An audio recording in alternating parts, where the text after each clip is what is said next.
आज चाहिँ तपाईँहरूलाई म जनरल सब स्टेसन के हुन्छ त्यस बारेमा हजुरहरूलाई म जानकारी दिन्छु। यो चाहिँ सब स्टेसनमा आएको ट्रान्समिसन लाइन होइन, फिडरहरू दुईवटा फिडर आएको छ यो सब स्टेसनमा चाहिँ आउने नि गर्छ, जाने नि इन आउट दुइटै हुन्छ होइन। अनि यो आइसकेपछि चाहिँ सुरुमा चाहिँ हाम्रो एलएमा आउँछ, लाइटिङ एरेस्टर। लाइटिङ एरेस्टर भनेको यस्तो हुन्छ,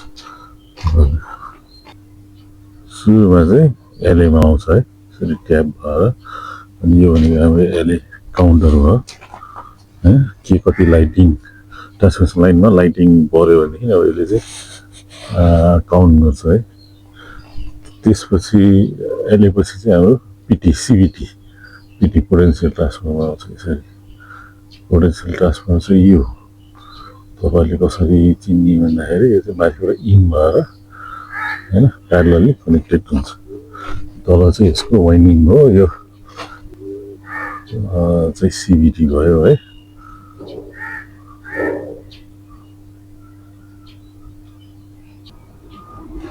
यो चाहिँ सिबिटी भयो होइन, त्यहाँ माथिबाट।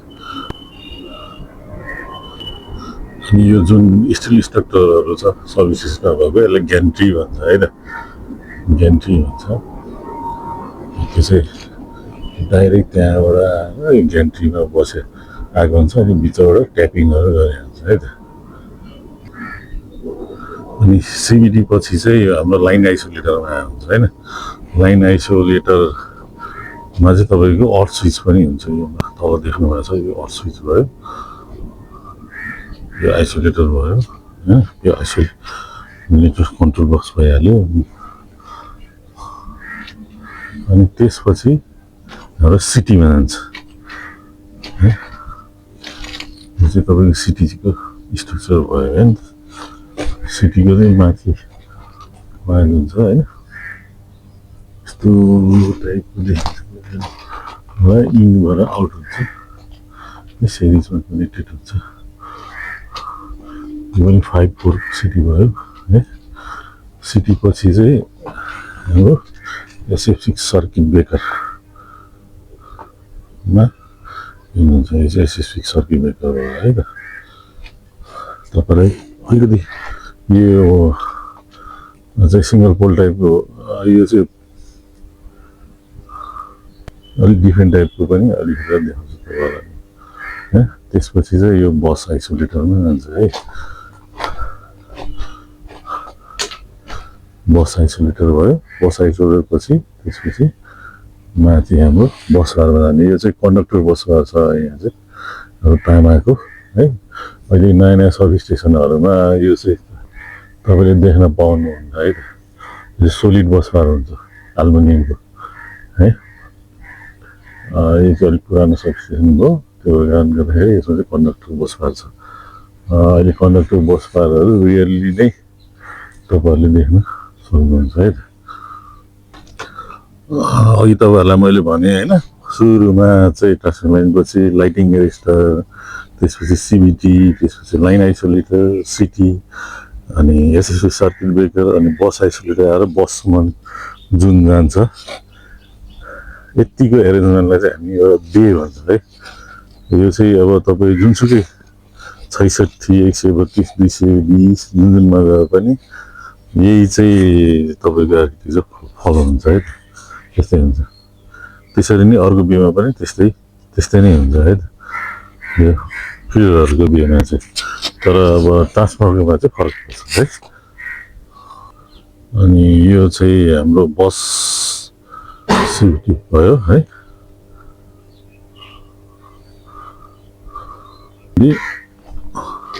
बस एले लाइटिङ एरेस्टर पनि छ है। एसी अपरेटेड भयो होइन। यो यसको हाइड्रोलिक मोटर चाहिँ एसी अपरेटेड छ। यो त्यो सब स्टेसनमा एसी सप्लाई छैन भनेदेखि यो चाहिँ म्यानुअली अपरेट गर्नुपर्ने हुन्छ है। के भयो भने यो चाहिँ सर्किट ब्रेकर पछि चाहिँ त्यसपछि हाम्रो सिटीमा जान्छ है त। यो चाहिँ ट्रान्सफर्मर ब्रेकको कुरा गरेँ, सिटीमा जान्छ सिटी थ्रुबाट हाम्रो लाइटिङ एरेस्टर हुन्छ है ट्रान्सफरभन्दा अगाडि त्यसपछि यो चाहिँ हाम्रो पावर ट्रान्सफरमा एचटी बुसबाट इन भइसकेपछि अर्को साइड एलटी थ्रुबाट प्यानलमा जान्छ है त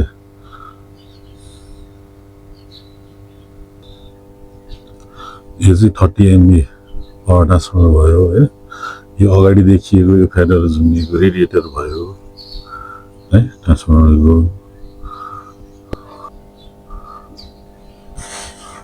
माथिको कन्जर्भेटर ट्याङ्क भयो है त्यहाँभन्दा माथिको देखिएको एसटी बुसहरू भयो यो अब मेन ट्याङ्क भइहाल्यो होइन यसमा पनि आधी मेन ट्याङ्क हुन्छ आधी ओएलडिसीको ट्याङ्क हुन्छ है tap changer automatic tap changer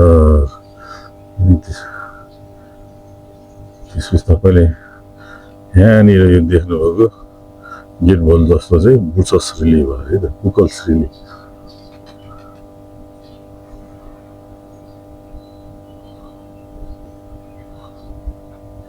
माथिको एसटी बुसहरू भइहाल्यो आरवाइबी त्यसपछि त्यसको न्युट्रल यो चाहिँ स्टार कनेक्टेड पावर ट्रान्सफर्मर है यो चाहिँ सिलिका जेल भयो होइन बिल्डिङको लागि ठुलो मेन ट्याङ्कको भयो अर्को ओएलटिसी भयो यो चाहिँ म्यानुअली अपरेटेड ओएलटिसी भयो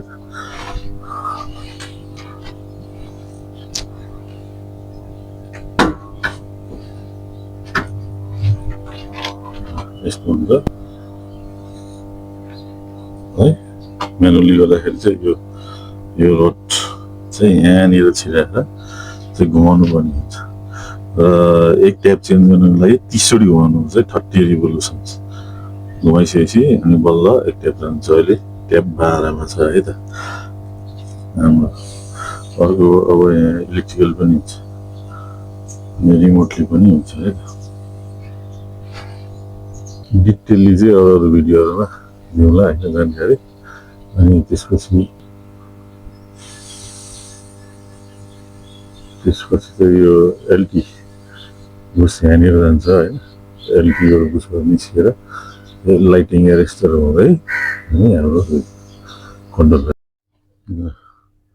यो चाहिँ 11 केबी क्यापेसिटर ब्याङ्क भयो होइन यो भित्र 11 केबी प्यानलबाट यहाँ आउटडोरमा यसको अन्डरग्राउन्ड केबल थ्रुबाट आएको छ है सुरुमा केबल थ्रुबाट आएर ब्रेकरमा के भन्छ आइसोलेटरमा आएछ आइसोलेटरबाट ब्रेकरमा गएको छ ब्रेकरबाट फेरि उता आइसोलेटर सिटी हुँदै आइसोलेट गरेर अनि बल्ल क्यापेसिटर ब्याङ्कमा गएको छ है यस्तो हुन्छ क्यापेसिटर ब्याङ्क त्यसपछि यो 11 केबी प्यानलमा यहाँनिर आउँछ होइन हाम्रो दुईवटा ट्रान्सफर्मरको दुईवटा इन्कमर छ है त्यसपछि अरू फिडरहरू चाहिँ यो आउटगोइङ फिडरहरू छ जम्मै यो चाहिँ इनकमर भयो इनकमर 1 इनकमर 2 भयो है यो बिचमा बस कप्लर भयो यसमा चाहिँ सिङ्गल बस बार विथ सेक्सनलाइजर भनेर हामी जुन पढेको थियौँ नि त्यही टाइपको बस छ होइन दुईवटा ट्रान्सफर्मरबाट छुट्टै आउँछ अन्त नि यो साइडबाट आउटगोइङ फिडरहरू छुट्टै छ अनि यो साइडबाट आउटगोइङ फिडरहरू छुट्टै छ यसरी अनि बाहिर हाम्रो डिस्ट्रिब्युट हुन्छ है 11 केबी यो चाहिँ हाम्रो 66 केबीको कन्ट्रोल प्यानल भयो है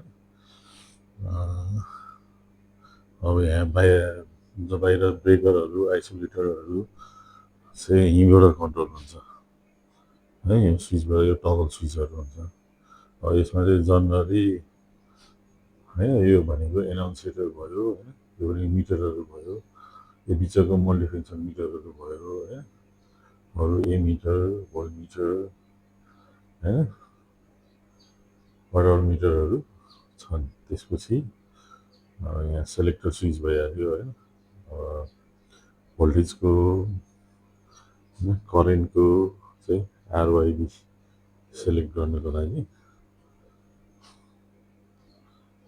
अनि त्यसपछि यो चाहिँ हाम्रो टगल स्विचहरू भयो आइसोलेटर ब्रेकर कन्ट्रोलको लागि होइन यसको अब इनर्जी मिटर चाहिँ यो छ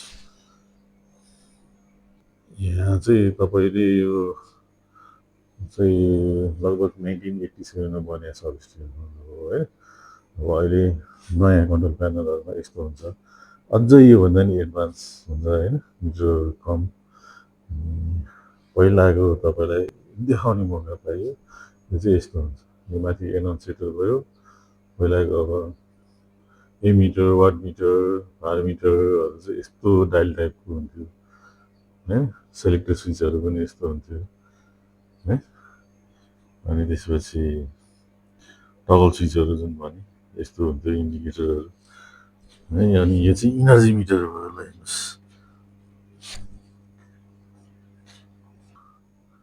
पहिलाको म्याग्नेटिक रिलेहरू है त मेकानिकल रिले यो ओभर करेन्ट रिले भयो होइन आरवाइबीको यस्तो हुन्छ है यो चाहिँ रिलेहरू डिस्टेन्स रिलेहरूको भयो यस्तो यस्तो यस्तो जुन प्यानलको भने अगाडि चाहिँ हाम्रो कन्ट्रोल पार्ट हुन्छ नि पछाडि चाहिँ प्रोटेक्सन रिलेहरू राखेको हुन्छ प्रायःमा होइन स्पेस कस्तो छ त्यो हिसाब किताबले यो माथिको डिस्टेन्स रिले भयो तलको बिसियु